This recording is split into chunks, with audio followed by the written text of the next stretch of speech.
On a spring morning in 1944, a glamorous young woman, dressed to kill and wearing too much makeup, cycled through the country lanes of southern England on a mission from her German spy master. Her mission was to report on the build-up of Allied forces for the coming invasion of Europe, D-Day. She was building a detailed picture that, in the hands of the enemy, could destroy the Allied chances of a successful assault on occupied France. Her German spy master was delighted with her reports, congratulating her on her sterling work for the Third Reich. In fact, this German spy was not what she seemed. Every word she sent was false. Her lies were part of a web of espionage that drove the biggest deception in military history and helped ensure Allied victory on the beaches of Normandy. A complete world of military fiction was created. There were events which never took place. I went a few dozen of times to meet the Germans. I never felt absolutely certain that I should come back. He was really entering the lines then. He could have been betrayed at any time. I think it was overwhelmingly exciting because you were playing with fire.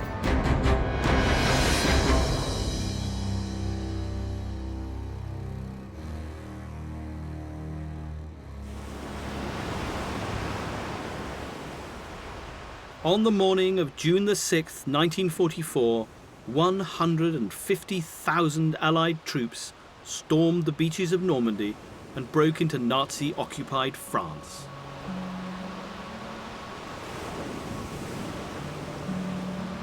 Today, we think of D-Day as a great military victory, but it was not just the heroic action of the brave soldiers that won the day.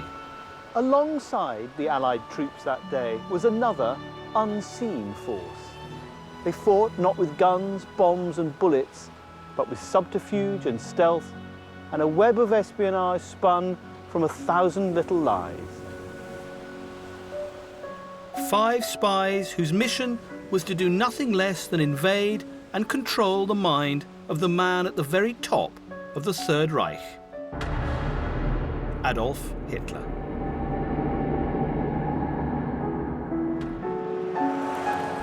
Each of them had begun their careers working for the Germans, and their stories would culminate in a tale of triumph and tragedy that nobody would have believed at the time and barely seems believable now.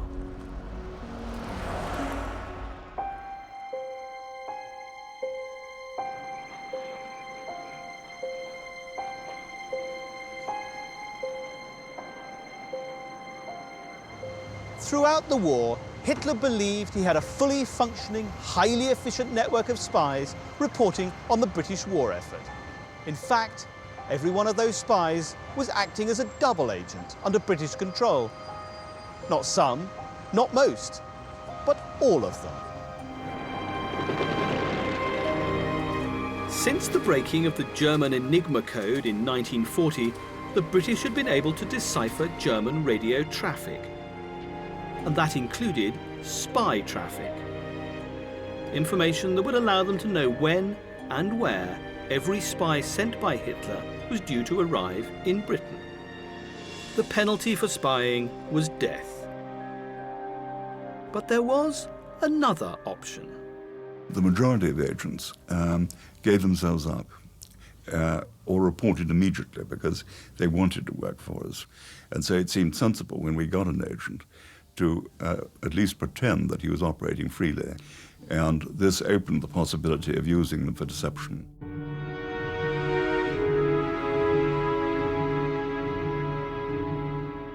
Those who chose to work against the Führer now came under the control of Department B1A, the division of MI5 responsible for running double agents.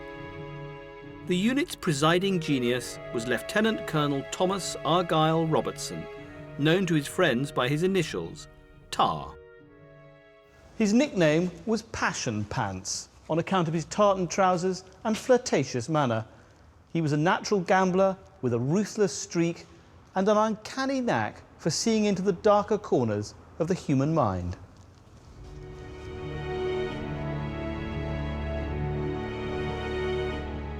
We were able to tell when an agent was coming over and was being prepared to be sent to this country as a spy.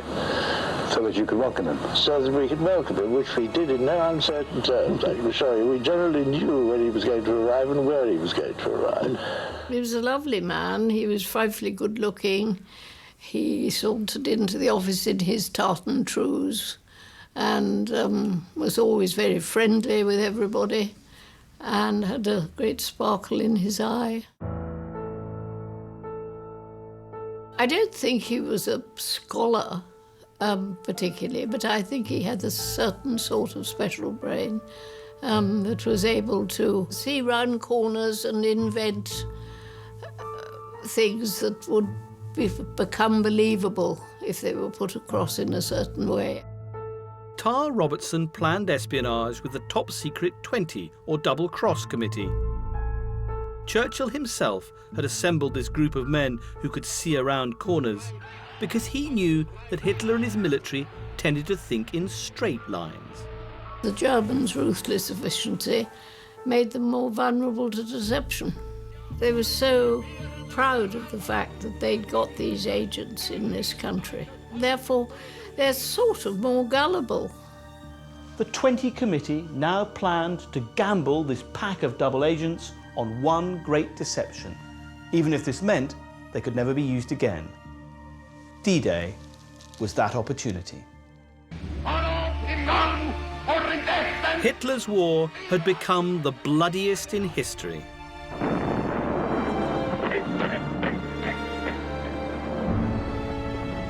The Holocaust was raging and millions were dying in Russia and on the Eastern Front. The Allied commanders knew that the war could only be won by invading France and driving the Germans all the way back to Berlin.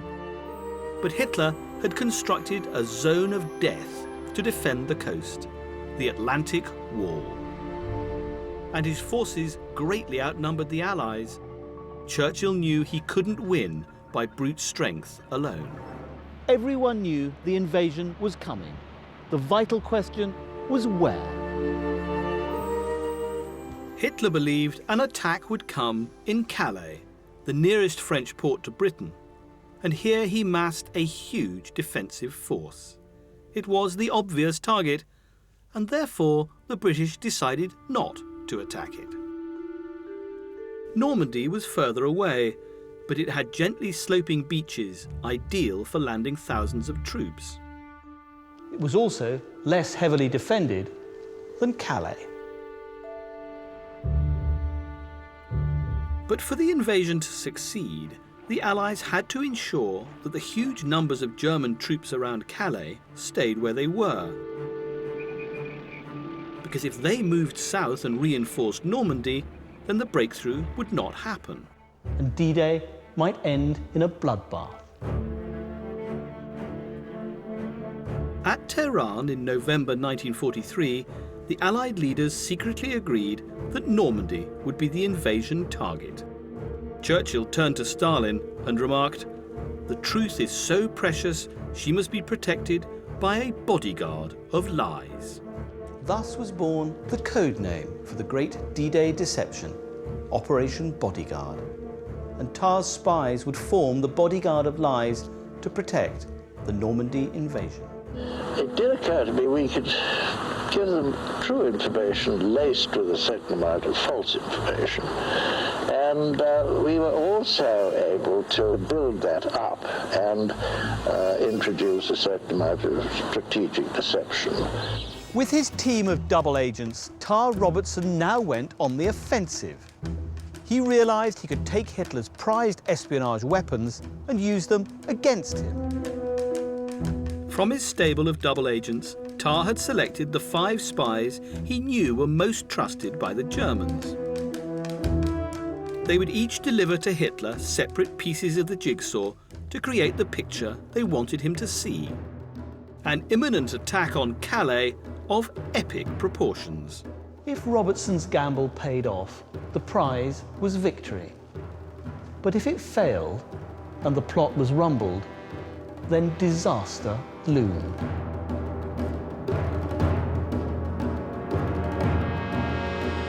If just one of his double agents should prove a triple agent, then instead of deceiving the Germans, Robertson would be leading the enemy to the truth and sending thousands of Allied troops to their deaths. In February 1944, the arch-gambler Churchill gave the go-ahead. With 3 months to go until D-Day, the quintet went to war. One of Tar Robertson's intelligence officers observed, "I can't believe we'll ever get away with it."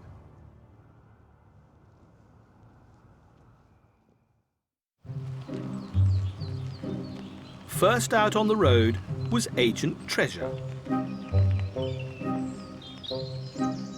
Her job was to cycle from town to town, collecting chicken feed, a mixture of truths, half-truths, and downright lies, delivered piecemeal to her German spy master. I transmit a hodgepodge of badges, vehicles, tanks, planes, and airfields, garnished with conversations overheard, from which the Germans cannot fail to derive the correct conclusions. Her name was Lily Sergeyev. A French woman of Russian origin, her story begins 2 years earlier in a Paris cafe. As always, she was beautifully dressed and accompanied by her beloved pet, a terrier called Babs. Facing her was Major Emil Kleemann, a senior officer in German military intelligence. Vain and excitable, Kleemann was enchanted by Lily. She told him she wanted to spy for Germany, and when he asked her why, her answer was enigmatic. "I could tell you that I love Germany or I hate the British, but if I was here to spy on you, do you think my answer would be any different?" Kleemann was intrigued and gave her the job. He would send her to spy in Britain, travelling via neutral Spain. But if he had read the diary she was secretly keeping, Kleemann would have discovered that she was an unstable woman whose only loyalty was to her pet dog.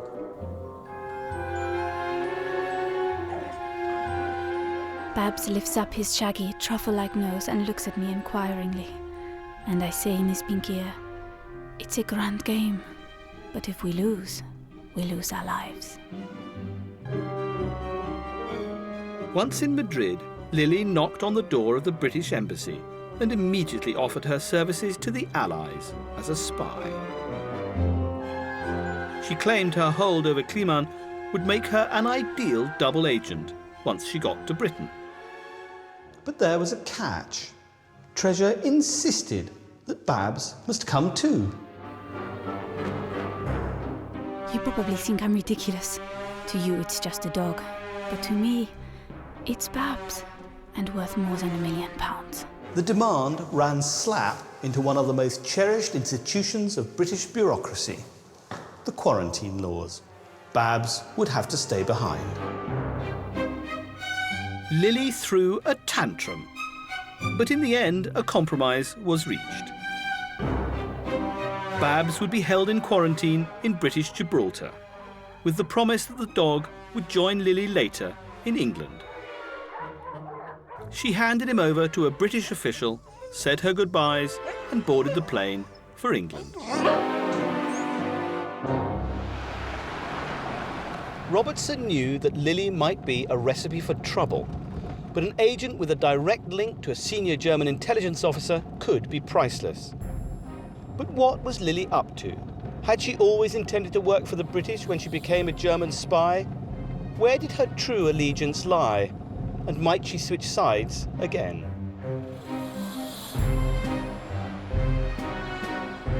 Tar Robertson said to me, "I think there is no doubt that the German intelligence people have complete confidence in you.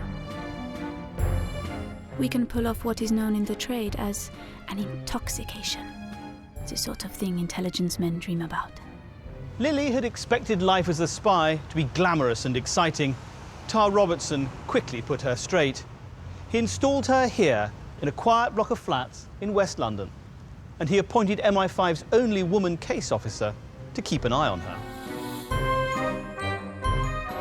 Mary Shearer was solid, unromantic, and resolutely English. Everything that Lily was not.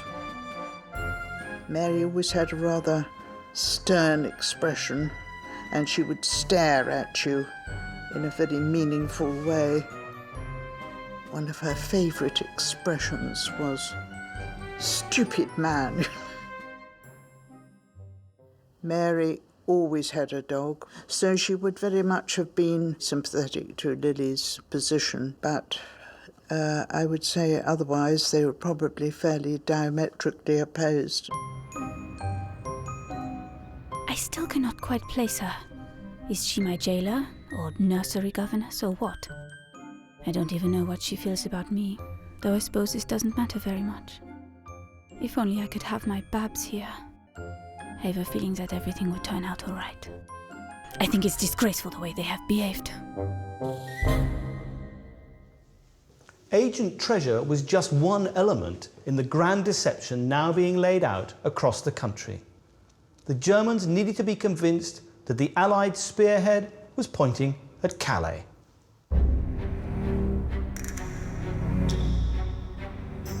In order to create the deception, a vast American army was assembled in Kent, poised to attack Calais across the Straits of Dover.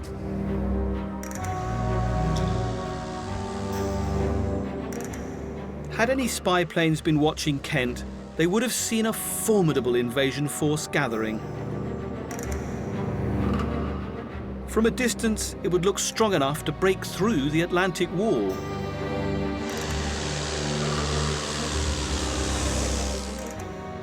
But close up, it was a different story.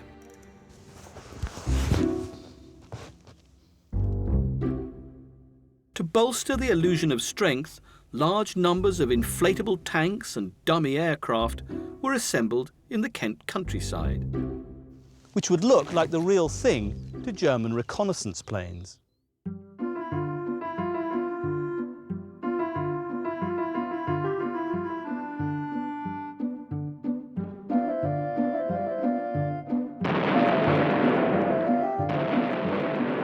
We created an imaginary army, and we gave the Germans the impression that we had available almost twice the number of troops that were in fact in existence.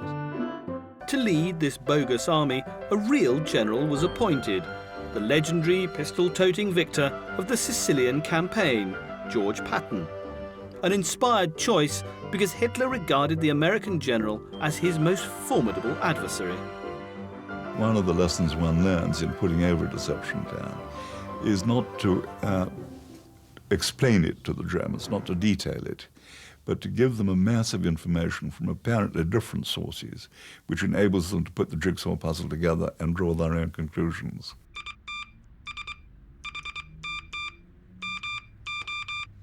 One of Tarr's agents was a Spaniard, a master of invention with an army of spies at his command.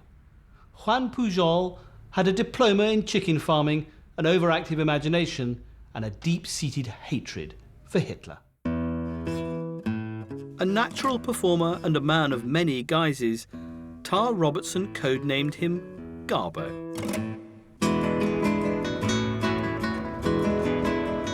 He launched his campaign from an anonymous semi-detached house in the northern suburbs of London. Astonishingly, he had convinced the Germans that he was a committed Nazi with access to high-level British intelligence. And he did not act alone. Garbo recruited no less than 27 sub-agents.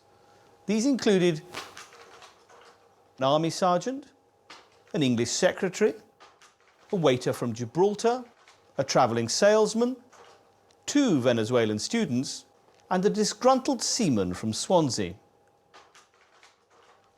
But perhaps the most extraordinary part of the Garbo network was the Brothers of the Aryan World Order, a group of fanatical Welsh fascists. Needless to say, none of these people existed. All 27 had been invented by Garbo. Garbo, on behalf of his 27 fake sub-agents, sent more than 500 wireless messages, each one reinforcing the fiction of a vast American army assembling in Kent. His imaginary network spanned the country, the lies from each agent reinforcing the lies from the others. An illusion made all the more convincing after one agent who knew too much was suddenly eliminated from the spy ring. It was a massive undertaking, and the stakes could not have been higher. One slip and the entire network would be revealed for the sham that it was. Unknown to Garbo or any of Robertson's double agents, the German response to every message sent was being monitored by the Allies' biggest secret, the codebreakers of Bletchley Park. German signals decoded at Bletchley revealed that many of Garbo's messages were being passed on word for word all the way to Berlin. In German minds, the Welsh fascists and all the rest of Garbo's network were entirely reliable, and their reports were swallowed whole.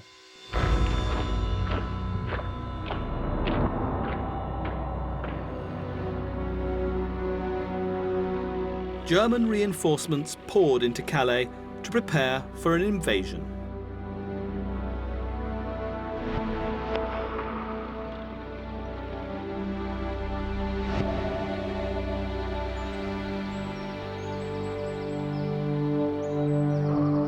The ruins of Hitler's Atlantic Wall still litter the landscape around Calais. A system of almost impregnable concrete casements that once bristled with guns. They were built by forced labour for a regime that believed it would last 1,000 years.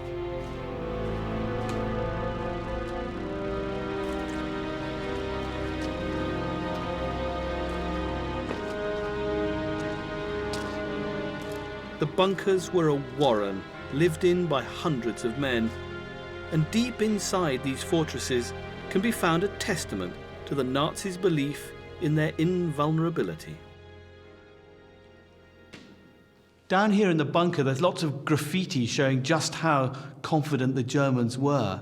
There's one here that's addressed to WC, Winston Churchill. Whoever is bad must be punished, and now you must pay for the bad thing you have started. And then there's another one over here, which is a sort of two-faced caricature of Churchill himself. On the left, he's looking sort of very smug, and out of his mouth is coming the word victory. But then on the right, he's looking terrified, and the cigar has dropped out of his mouth, and he's saying SOS, the international distress signal.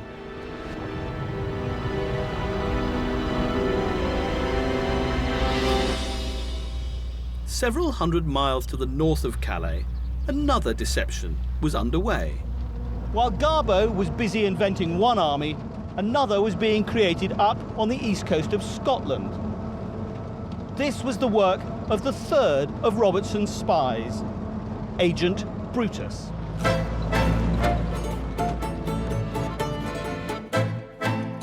Roman Czernawski was a deeply patriotic Polish fighter pilot.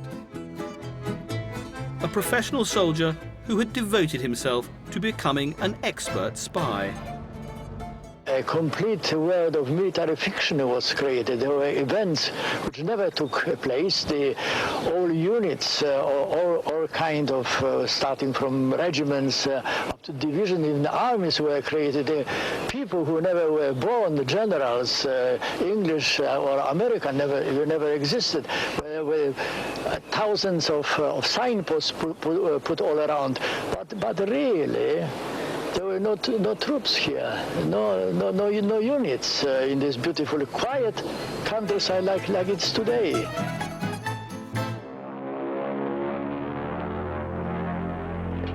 His espionage career began when Poland was invaded.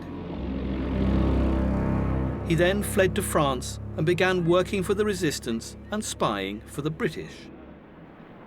My father would casually walk down the street wearing his French beret and an overcoat, clutching a stick of French bread, and in his right hand pocket, he had a little stubby pencil and a notepad, and he was very, very carefully noting down the insignia on German uniforms. He would scurry home to his flat and then radio back to London what he was seeing. But he and his network were betrayed and captured. The Germans then offered Czerniawski a stark choice: spy for them on the British, or see his comrades executed.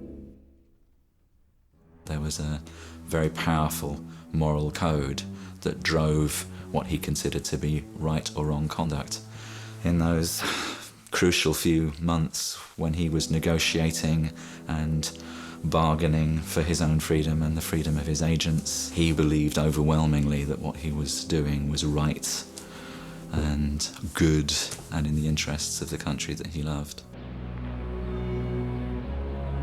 To save the other members of his network, Czerniawski agreed to become a double agent against the British. But he had another trick up his sleeve. When the Germans faked his escape and sent him to Britain, he immediately turned himself in and began working as a triple agent. Tarr named him after the ancient Roman turncoat, Brutus, and appointed Hugh Astor as his case officer.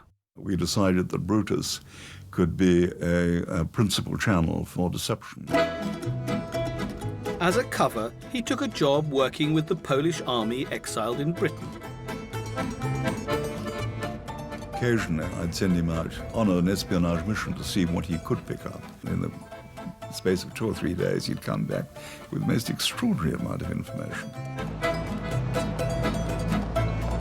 He'd draw a map showing where all the different units were stationed, identification signs, very often the commanding officer's name, and then I would use that as the basis of a report to send to the Germans, but changing the identity of the various units which he had identified.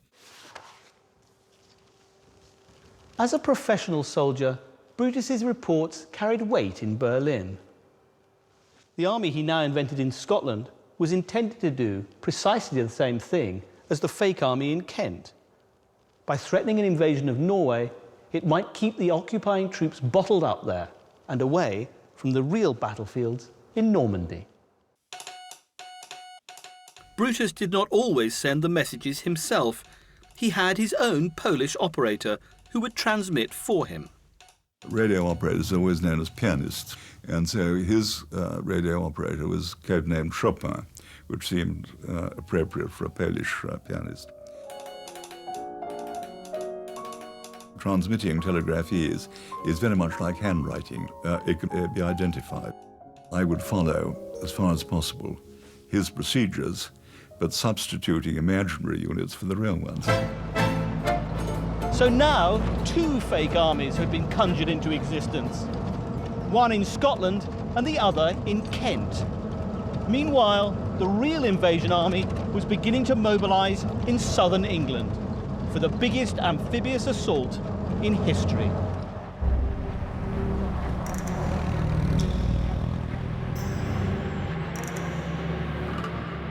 "150,000 Allied troops were secretly heading south towards Southampton. The entire Allied force was to be risked in one all-out assault on France, to be led by the Supreme Commander, General Dwight Eisenhower. The stage is being set for the beginning of the great and crucial test all over the world. I am completely confident that the soldiers, sailors, and airmen will demonstrate once and for all that an aroused democracy is the most formidable fighting machine that can be devised. I don't think we had a mental image of an enemy. We had a mental image of the Nazi Party and what they were doing. They were the enemy. They were terribly bad people. And somebody'd got to stop them. As part of Operation Bodyguard, Lady Dundas worked at General Eisenhower's headquarters. The goal was clear, but the D-Day secret was so precious, not even those risking their lives knew where the invasion would take place. only the top brass could know the whole truth. To provide Hitler with convincing information apparently gleaned from the highest quarters, Robertson played the most unlikely card in his hand, a bisexual Peruvian playgirl with the unimprovable name of Elvira Concepcion Josefina de la Fuente Chaudoir, the daughter of a guano magnate from Lima.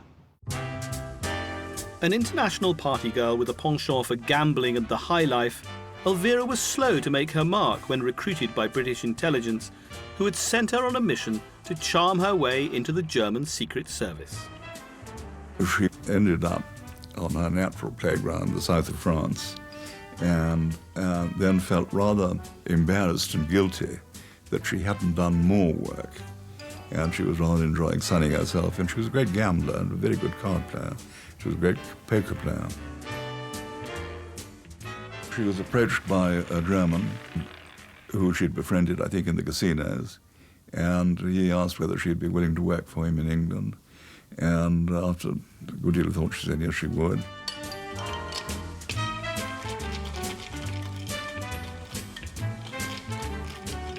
Back in Britain, her task was to haunt the cocktail parties and casinos of high society London and send back to Germany an intoxicating mixture of invented secrets and gossip, reporting conversations she had never had with people she had never met.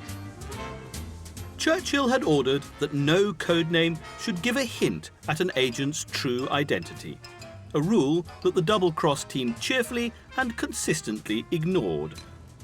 Treasure was valuable, Garbo a great actor. And Elvira, the good time girl, was given the codename Bronx, the name of a particularly lethal cocktail.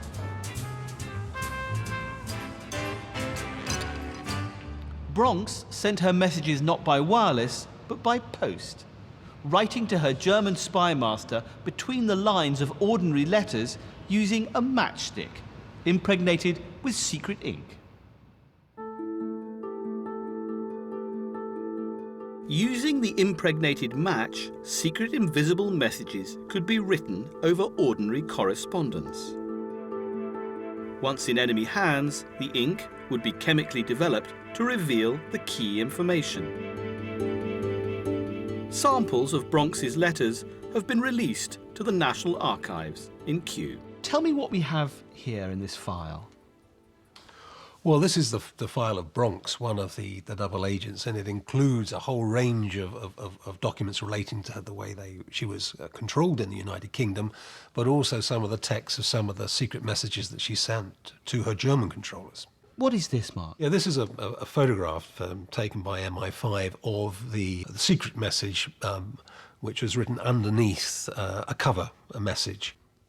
In capital letters, she's written, "Last week I saw a man unload a lorry full of foodstuffs into an old empty house next to the church at Roehampton." It's not exactly going to change the war, is it? No. Well, I mean, you're not going to give all of your best stuff at once either, and it's part of it. It's a way of stringing people along. There's a bit of a boy's own paper ring to the idea of secret ink. Was it important in the Second World War?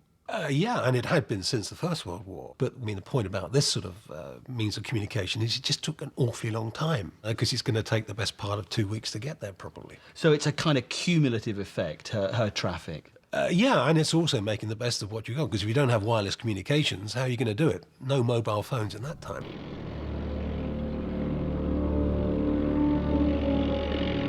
As the days counted down to D-Day, Bronx would need a way to get messages to her German spy master much faster. We intercepted a movement order to a German panzer division, which at that time was stationed near Bordeaux, to move to the Normandy area, which was exactly what we didn't want. And really, without very much of hope of success, I said that I would try and use Bronx to prevent the division moving. The tanks would be in Normandy within days, unless Bronx could convince her spy masters that they were needed more urgently elsewhere. Now, secret ink was not Bronx's only way of communicating with her handler, was it? No, there were sort of crash messages, if you like, that were conveying an innocuous, so a telegram, for example, conveying an innocuous message, had a prearranged significance to her controller. And therefore you could get a certain degree of immediacy to it, but again, you had to be very, very careful about what you did and didn't say. It says, envoyez vite 50 livres, j'ai besoin pour mon dentiste. Send quickly £50, I need it for my dentist. But that actually meant... It actually warns that there's going to be an invasion in the Bay of Biscay. I must confess I was astonished within hours seeing this message relayed to Berlin. Within 24 hours, an order cancelling the movement order for the, I think it was a Panzer Division, I think it was the 13th Panzer Division, but I'm not sure. And so nobody was more surprised than myself, I must confess. But Back in England, Allied troops were making final preparations for the invasion. To further convince the Germans that Calais was the target, bombing raids on the area were stepped up. And Tar Robertson was feeling a deep satisfaction with the work of his spies. The elaborate hoax seemed to be working. Operation Bodyguard was on course. He now felt confident enough to send a message to Churchill, pointing out, my double agents have, at a critical moment, acquired a value it is scarcely possible to overestimate.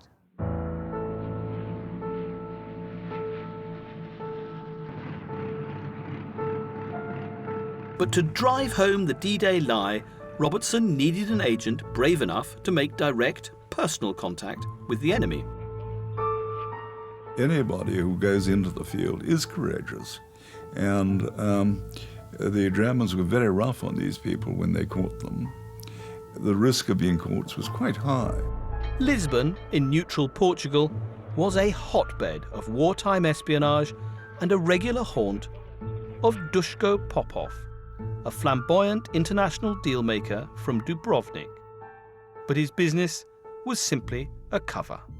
He was a British double agent codenamed Tricycle, working directly for Tar Robertson. Tricycle was just the man to inject the Great Deception into the heart of German intelligence.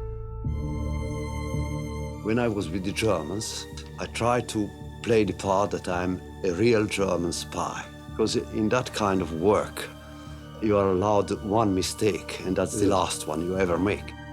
He was really entering the lines then on every occasion that he traveled back to Lisbon. He could have been betrayed at any time. Since he had to deliver information firsthand rather than use the wireless, charm came into this. He had a lot of self-confidence, and he was a very charismatic person.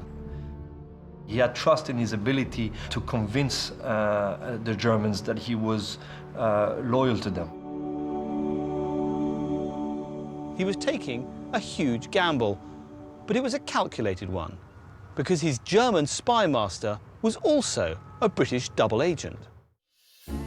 Johnny Jebsen was a senior German intelligence officer, and at the start of the war, he had recruited his friend Popov to spy on the British. They shared a taste for parties and women and indulged this to the full whenever they met up in Lisbon. But secretly, Jebsen also shared Popov's hatred for the Nazis. Jebsen was probably very similar to Duško in his way to gamble with life. They were best of friends since university days, so I think that friendship was really key.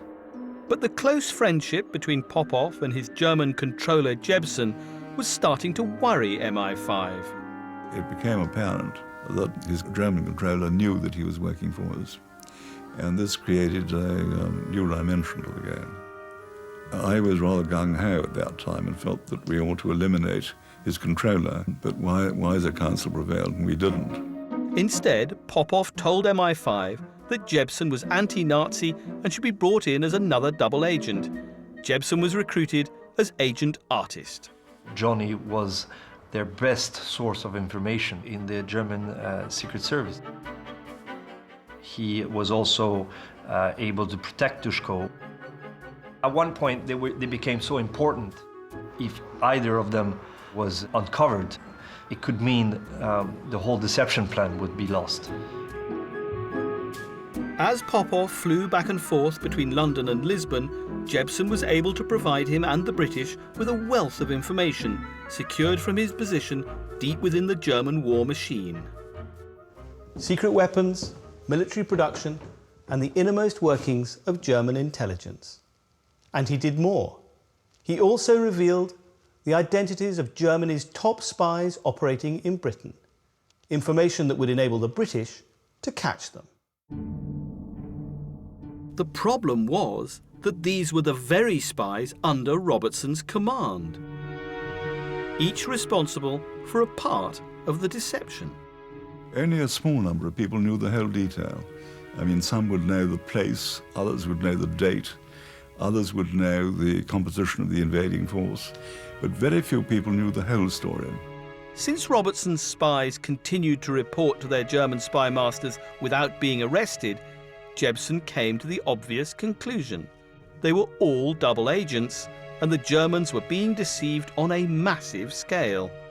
Jebsen was now in on the secret, and MI5 knew it. They were very much worried about Jebsen. Jebsen could have betrayed the whole deception plan. If he had been caught, all the others would fall.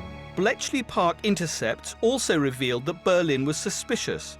Jebsen was asking too many questions and was now under investigation. MI5 had every reason to be alarmed. Agent Artist knew the D-Day secret, and now the Gestapo were closing in on him.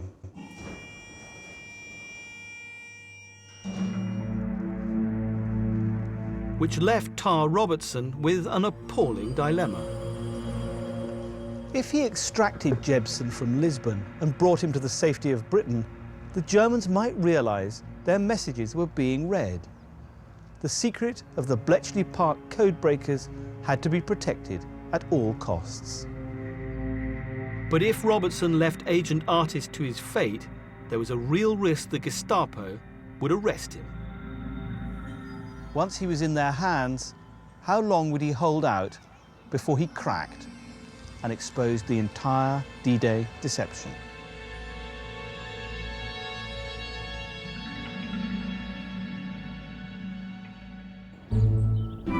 But then another problem appeared, in the shape of a small dog.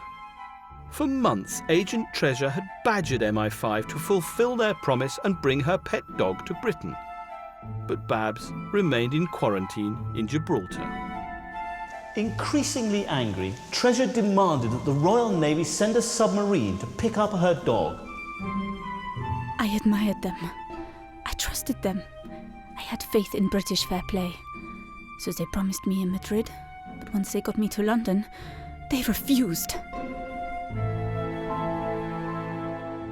And then, just when it seemed that relations between MI5 and Treasure couldn't get any worse, news arrived that Babs had been run over by a truck.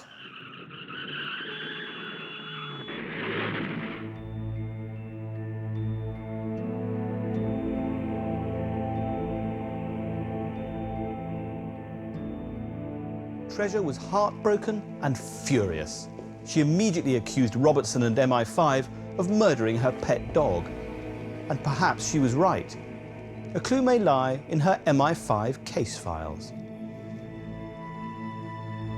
Losing Babs I find very hard to accept. I am alone. Absolutely alone. The index contains no less than 9 separate items relating to Babs. Letter to Treasure from Gibraltar about the welfare of her dog. Note on quarantine regulations with regard to Treasure's dog. Every single one has been removed from the files and destroyed.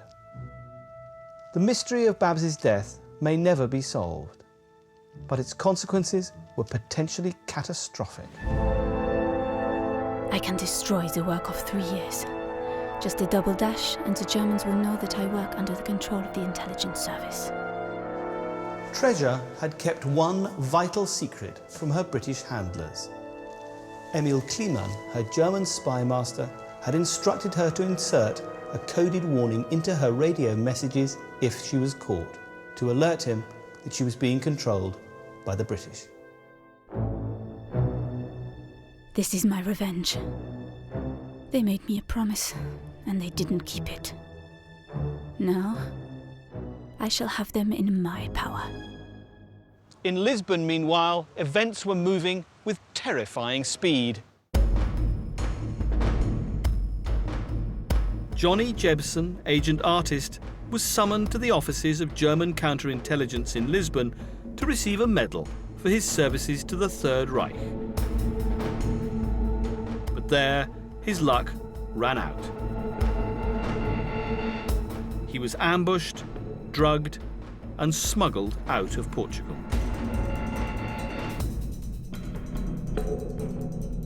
Jebsen was driven across the border to France and then on to Berlin. He was held at the Gestapo torture chambers and interrogated there.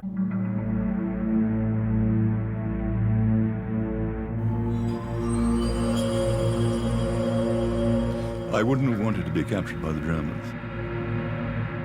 I think they were very rough. The number of agents who died in German hands and tortured.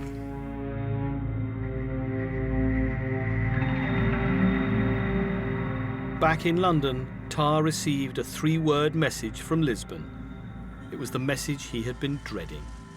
Johnny has disappeared.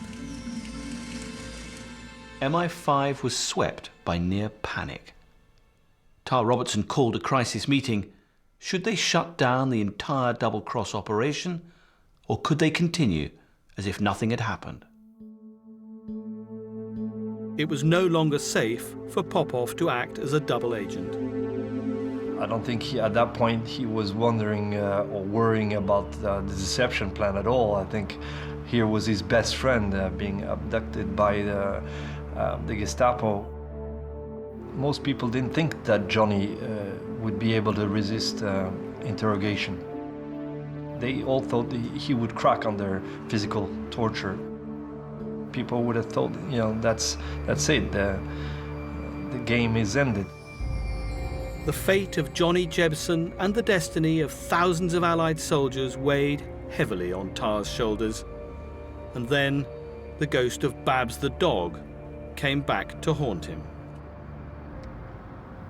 And now, at the worst possible moment, Agent Treasure threatened to blow the entire double agent system. Treasure finally admitted that she had agreed a secret signal with her German spy master to be inserted into her messages should she ever be caught. She confessed that her motive was revenge for the death of Babs.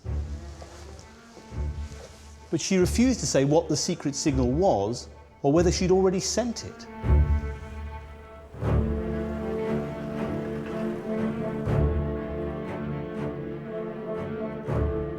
Robertson confronted Lily and demanded to know what was going on. He made it very clear that if she had betrayed the cause, he would take the most severe action. Agent Treasure was shut down immediately, but it was too late to stop the invasion. The troops were ready to go.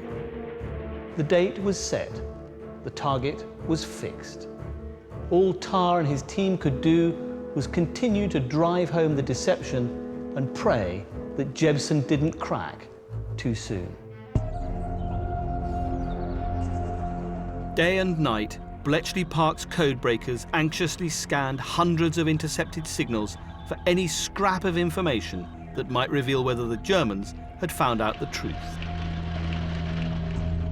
The other agents flooded the Nazis with messages confirming an imminent attack on Calais. The days leading up to Overlord, very, very tense. We were all working a sort of 24-hour day and wondering what questions the Germans were going to ask next, how we were going to answer them. Would they be believed? Would our agents become blamed and discredited? It was quite tense. But was Hitler listening? Hitler's absolute control over his armed forces meant that his was the only decision that really mattered. whether or not he believed the D-Day lie would make or break the Allied invasion. Just before D-Day, Hitler met the Japanese ambassador, Baron Hiroshi Oshima. The Führer was keen to talk about the invasion and his knowledge of Allied plans. Impressed, Oshima immediately radioed back a report of his conversation to Tokyo. 2 days later, the report, decoded and translated, landed on Robertson's desk. Hitler was adamant.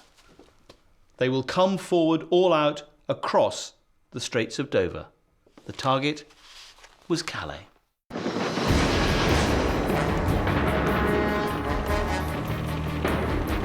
On June the 6th, 1944, the Allied troops under the command of General Eisenhower stormed the Normandy beaches and took the Germans completely by surprise.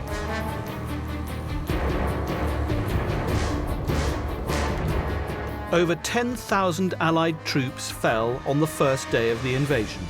It was a high and bloody price to pay, but a fraction of the casualties there would have been had the Germans been ready. By the end of the day, the Allies had their first foothold in France, but the job was not yet over. As the Allies pushed on into France, the unseen force of the D-Day spies fought alongside them. We were able, up to a point, to persuade them that the Normandy landings, when they started, were a diversionary attack, that the main force was still in East Anglia, waiting to go across the Channel to Calais. We rather assumed that by D+10, the Germans would have realized that they were having their leg pulled. In the event, things went much better than we'd expected. 23 days after D-Day, Garbo received a startling message. The Führer had decided that in recognition of his heroic efforts in the service of the Third Reich, Garbo should be awarded the Iron Cross, Germany's highest military honour. Unbelievably, the D-Day lie was still holding. As late as July, more than a month after D-Day, no fewer than 22 German divisions, almost 250,000 men, were still held back in the Calais area. In Norway, German sentries anxiously scanned the horizon, waiting for the attack from Scotland, that also never came. The hoax had been more successful than anyone would have dared predict. The liberation would be slow and costly, but after the landings of June the 6th, victory was in sight.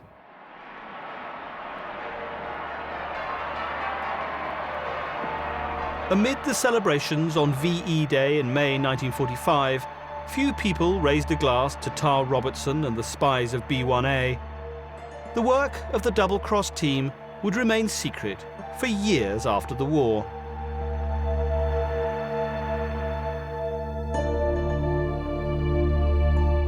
But recently declassified files reveal the full impact of the deception operation. This captured German map showed where the Nazis believed Allied forces were positioned immediately before D-Day.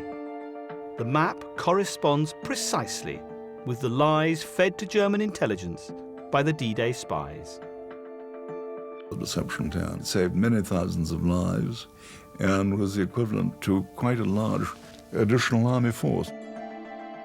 Their counterparts in German intelligence never guessed the massive hoax Tar and his team had pulled off. Or maybe some of them did, and just chose to ignore it. Let us put ourselves in the position of a German controller with an agent in England. Would you go to Hitler and say, I've been spending millions of Deutschmarks maintaining this organization in England, and they're all a lot of dummies? I mean, very difficult for him to do. Hugh Astor carried on his work for MI5 in the Middle East. But Tar Robertson left in 1949 and became a sheep farmer. Some of the D-Day spies were recognized for their contribution and awarded medals in strictest secrecy. Garbo was awarded an MBE, an unusual honor for a man who had already received the Iron Cross. Long after his fake agents had been laid to rest, Garbo visited the Normandy war graves.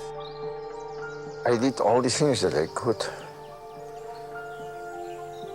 to save men, but I couldn't save this man here. It's very sad for me to see it now. Thousands more would lie in cemeteries like this had it not been for the work of Garbo and the other D-Day spies. Agent Treasure had not gone through with her threat to expose the deception plan. Perhaps she had only ever intended to torment MI5 at a critical moment, and that was a revenge for Babs. She lived out her days in the suburbs of Detroit, surrounded by dogs. Bronx, the bisexual Peruvian party girl, opened a souvenir shop in the south of France. Brutus remained in England, but his love for Poland never dimmed. He became active in Polish politics, but it was not until old age that he spoke openly about his wartime activities. I grew up with the stories of him skiing and him being a pilot and anecdotes of him being parachuted into occupied France. It's exciting to know that the stories that I grew up with were actually true, and that those stories were part of a much bigger story in which he was central. And that does make me proud. Duško Popov, Agent Tricycle, returned to business, eventually retiring to a house in the south of France, where he wrote his memoirs. I went a few dozen of times to meet the Germans.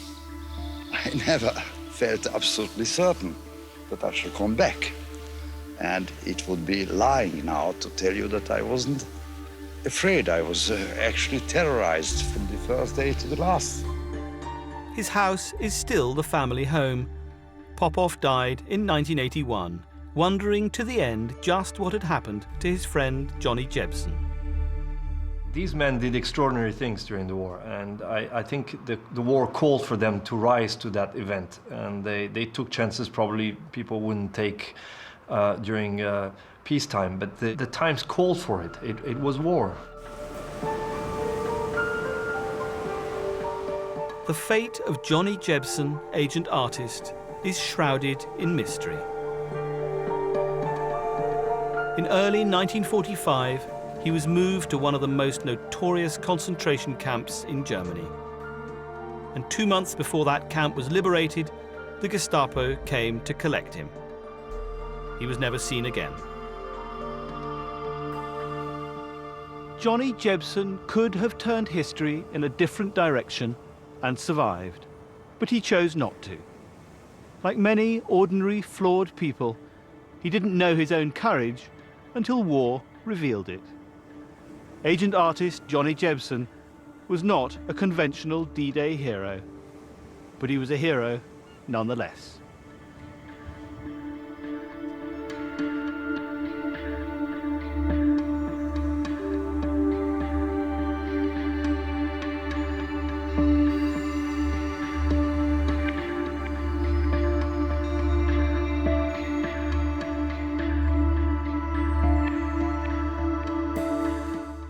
Stay with us tonight. The Culture Show's next, talking controversy surrounding the film Zero Dark 30, 200 Years of Pride and Prejudice, and the Manet exhibition at the Royal Academy.